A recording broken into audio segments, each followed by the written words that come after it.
Olá, eu sou o Márcio, professor e escritor. Esse é o Amplo Espectro, o seu canal de literatura, arte e filosofia. E hoje vamos tratar da segunda fase das 5 fases do nosso estudo da história da civilização da Grécia Antiga. Essa segunda fase é chamada período homérico, porque a contagem, no caso aqui, se faz uma alusão ao Homero, grande poeta, autor de Ilíada e Odisseia. Pois bem, após a queda da civilização micênica provocada pelas invasões dos dórios, a Grécia entrou em um período de reorganização social e cultural conhecida como período homérico. Sem grandes cidades ou registros escritos, esse período ficou marcado pela proeminência dos genos, comunidades familiares lideradas por um chefe patriarcal. A autoridade era transmitida de geração em geração e o poder dentro dessas comunidades era baseado na posse de terras e no prestígio guerreiro. A sociedade era essencialmente gentílica, formada por clãs e sem uma estrutura política unificada. Aos poucos, a diferenciação social entre eupátridas, que eram nobres, e os geórgios, pequenos agricultores, e tetas, trabalhadores marginais, começou a surgir. Essa hierarquização foi um dos elementos que preparou o terreno para a futura organização das polis gregas. Então, a princípio, no começo dessa fase homérica, uma grande desorganização, o período da diáspora, chamada diáspora, primeira diáspora grega, ao final do período pré-homérico, e o predomínio da predominância dos genos, comunidades lideradas aí por um chefe patriarcal. E se começa a se reorganizar, porque houve naturalmente um declínio civilizacional grande. Elas começam a tentar se reorganizar, não tem uma estrutura política unificada ainda, e é essencialmente gentílica, formada por clãs. Aos poucos vai havendo o quê? Dentro dessas organizações muito primitivas, a diferenciação em estamentos sociais, em camadas, em classes sociais, vamos dizer assim. Então você tem os nobres, que são os eupátridas, os geórgos, que são os pequenos agricultores, e os tetas, que são os trabalhadores marginais, o estamento social mais basilar. E a divisão dessa hierarquia começou a consubstanciar uma nova forma de organização das polis gregas. A ausência de um sistema de escrita, veja a regressão, você tinha antes o sistema de escrita, 2 tipos de sistema de escritas na fase anterior. Nessa fase, você tem a ausência do sistema de escrita, que fez com que a tradição oral ganhasse grande relevância, sendo Homero o poeta épico, a figura mais representativa do período. Suas obras, a Ilíada e a Odisseia, narram eventos míticos e históricos, incluindo a Guerra de Troia e as aventuras de Odisseu, que é o Ulisses. Então, no caso, o que prevalecia ao longo da fase homérica era a tradição oral, não havia tanta escrita. Lógico que, mais próximo ao final dessa fase, o próprio Homero vai começar a registrar, através da escrita, toda essa tradição oral, para que ela não se perdesse. Algo que se repete em várias histórias de vários povos diferentes, entre eles, por exemplo, o povo indiano. Indiano acontece muito isso, tradições orais, para não serem perdidas, acabaram sendo em algum momento registradas. Os gregos começaram a definir sua identidade cultural com o desenvolvimento do culto aos deuses olímpicos, como Zeus, Hera, Poseidon, Atena, Palas Atenas. A religiosidade era baseada em rituais ligados à fertilidade, à guerra e à natureza. Além disso, os mitos sobre heróis como Aquiles, Heitor e Ulisses, sempre que fala Odisseu, subentende-se Ulisses, ajudaram a moldar a visão dos valores guerreiros e da honra. Então a ideia épica de você ter um herói sempre foi uma forma, digamos, de expressar a vontade humana de se organizar e apontar uma direção dessa organização. Quais valores vão ser exortados por essa sociedade, por essa civilização? Esses valores vão estar maximizados nas figuras heróicas e por isso a ideia épica de apontar esses heróis começar a surgir com essa um tanto quanto, digamos, ambiciosa, essa ideia humana de organizar a sociedade através de valorações, porque se todos se inclinarem numa mesma direção, a tendência é que a ordem social funcione melhor. Então, por isso, essa esse ideal épico de produzir um herói. Com o aumento populacional e a escassez de terras férteis, muitos gregos migraram para outras regiões do Mediterrâneo em um processo chamado Segunda Diáspora Grega. Então veja, tivemos a primeira diáspora grega na fase pré-homérica por conta da invasão dórica, né, e o domínio dórico sobre os micenas, e aqui você vai ter a segunda diáspora grega, que é proveniente não mais por uma questão beligerante, não mais por causa de uma guerra, por uma invasão de um povo sobre outro, mas por causa do natural aumento populacional e escassez de terras férteis.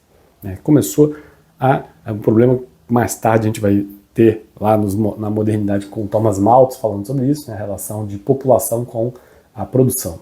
Tá aqui.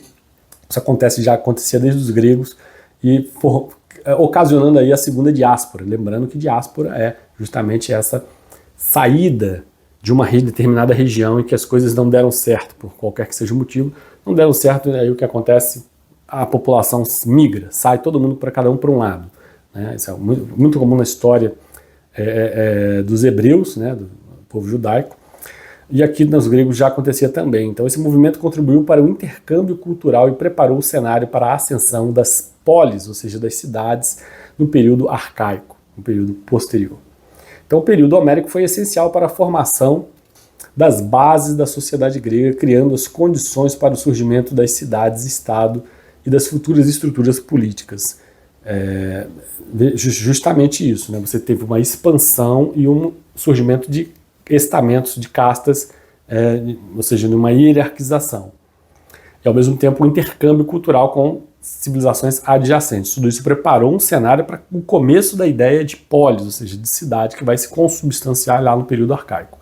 O período homérico, que é o período anterior, foi essencial para a formação das bases da sociedade grega, bom, como eu falei, criando as condições para a formação das cidades-estado. Ainda não temos cidades-estado, ainda não temos poder central, ainda estamos aqui num regime que que ele chama de genos, a predominância de genos.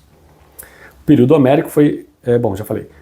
Então, vamos ver aqui, o período homérico ele se dá do século XII ao século VIII a.C., foi uma fase de transição na história da Grécia Antiga, marcada pelo declínio da civilização micênica e pela formação das primeiras estruturas sociais que dariam origem às polis gregas. Os principais eventos que nós temos nesse período: a invasão dos dórios, já ao final da Idade Pré-Homérica, povos guerreiros que destruíram as cidades micênicas, levando a primeira diáspora. O declínio da escrita, há um declínio, a tradição oral passa a ser hegemônica como principal forma de transmissão de conhecimento, perde-se o conhecimento tanto da escrita linear A quanto da escrita linear B, e a formação de genos, pequenas comunidades familiares autossuficientes lideradas por um pater, por um patriarca, vamos dizer assim. A segunda diáspora são verdadeiras máfias, vamos dizer assim, a formação de pequenas máfias. Segunda diáspora grega que ocorre. A segunda diáspora grega ocorre no período homérico, propriamente dito, e ela ocorre devido, não como aconteceu na primeira diáspora, que devido a uma invasão dórica, mas uma invasão de povos sobre povos, mas por uma questão populacional em relação à produção, à escassez de terras. Então muitos gregos migram para outras regiões do Mediterrâneo. Então o Império Grego vai se formando através dessa expansão e cada vez mais se alastrando para o entorno do Mediterrâneo. Questões políticas. Sociedade ainda era gentílica, organização baseada nos genos, grupos familiares liderados por um chefe patriarcal, pequenas máfias, pequenos clãs. A ausência de governo centralizado, cada gênero era autônomo, sem uma estrutura política unificada. E o início da hierarquização social, o surgimento de classes como os eupátridas, os geórgos e os tetas. Então começa essa divisão de classes dentro da sociedade grega. Em termos de guerras e conflitos, a guerra de Troia, o conflito entre aqueus e troianos narrado na Ilíada, ela ainda está ali presente, ainda atravessa essa época, ainda chega um pouco a atingir essa época homérica.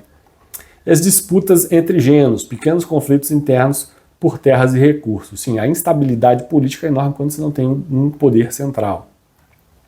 Formação cultural. O quê? A transmissão oral. Não, a escrita houve um declínio, degeneração da produção da escrita lá na fase pré-homérica. Então as tradições passam a ser levadas por meio da oralidade. A influência dos poemas épicos, né, como a Ilíada e a Odisseia, moldaram a identidade grega. Ali o Homero, ele praticamente é o fundador da cultura grega, né, a partir do momento que ele reúne toda essa tradição oral, essa riqueza em relação aos mitos, em relação à história, à tradição, inclusive de guerra, né, ali ele funde tudo, cria um épico e sem dúvida ali é uma espécie de fundacional da tradição cultural grega. Expansão das comunidades gregas colonizando novas regiões devido à segunda diáspora, né? A arte e a ciência. Então você tem a poesia épica, Homero foi o grande representante desse período, não à toa que leva o nome dele, o período.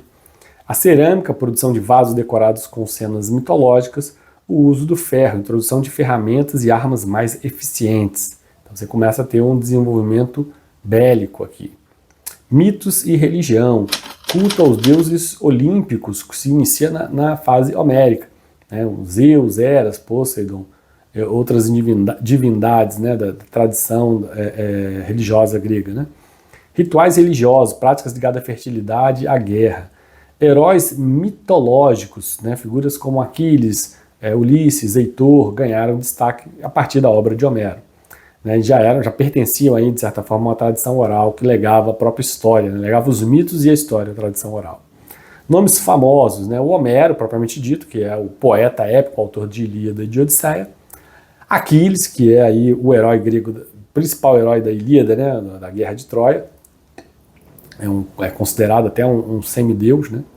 E o Odisseu, que é o protagonista da Odisseia, né? Que é Ulisses, né? Conhecido pela astúcia. Então a astúcia de um general passa a ser exortada como uma virtude primordial dentro desse épico. O período homérico foi essencial para a formação da cultura grega, preparando o terreno para o surgimento das polis e da democracia ateniense. Né? Então, é um período fundamental, bem estudado aqui pela gente, analisado. Obviamente, fica o convite para que você aqui avalie o campo de descrição, todos os dados que nós oferecemos aqui, sobre tudo o que diz respeito a Hotmart, né, onde nós oferecemos uma área de membros exclusivos, com conteúdo exclusivo para membros. Você pode ter aí um acesso, uma noção básica do que nós estamos oferecendo. Sempre que possível, nós estaremos atualizando aqui o campo de descrição. Ao mesmo tempo, cursos que podemos oferecer lá também na Hotmart. E, ao mesmo tempo, convidar você para conhecer um portfólio de serviços oferecidos pela R4 Informática, ela que é implementadora do Google Workspace, em parceria com o Google, uma das principais aqui no Brasil, e que vai estar fazendo aí a elevação de várias empresas, ou mesmo de autonomia digital, né, levando a um outro patamar, um patamar muito mais sólido, profissional, consistente, seguro. Por isso, fica o convite para você conhecer esse portfólio de serviços e produtos digitais oferecidos pela R4 Informática, clicando aqui embaixo no site deles. E, por fim, fica o convite para que você assista o próximo vídeo que vai fazer referência à terceira fase no nosso estudo aqui da história da Grécia Antiga, o chamado período arcaico. Imperdível, não tem como você não assistir. Fica o convite feito. Te vejo lá. Um forte abraço.